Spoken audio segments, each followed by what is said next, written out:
ఓం గణేష శారదా గురుభ్యో నమ.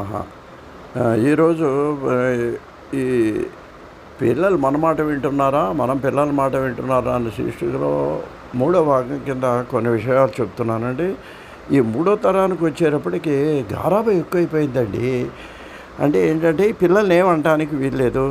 సరే వాళ్ళేమంటాం కాదు, అసలు వాళ్ళ ఇంట్లో తాతగారు వాళ్ళు ఎవరన్నా కూడా ఏం క్యాకిలిస్తే చెప్పేస్తున్నారండి. మీరు మా అబ్బాయిని కొట్టడానికి వీల్లేదు, మా అబ్బాయిని ఏమంటానికి వీల్లేదు, మా అబ్బాయిని కసులుకోవడానికి వీల్లేదని ఖచ్చితంగా చెబుతున్నారు.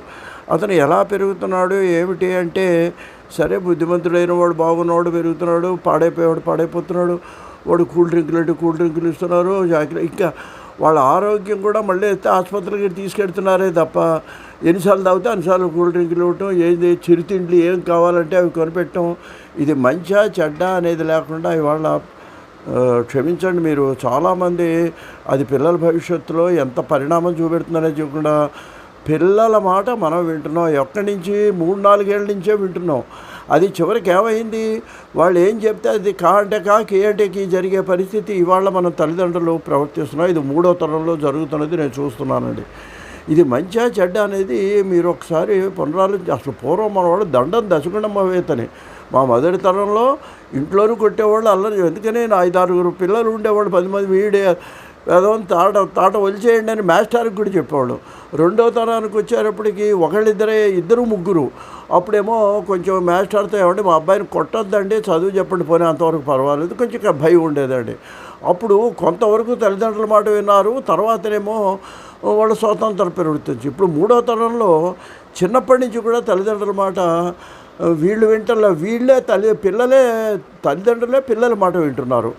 మరి దీనివల్ల ఇది ఎటువంటి పరిణామం? ఇది పెళ్ళైన తర్వాత ఆడపిల్లని ఇలాగే పెంచామనుకోండి, పెళ్ళైన తర్వాత కూడా మొగుడు నా మాట వినాలనుకుంటుంది.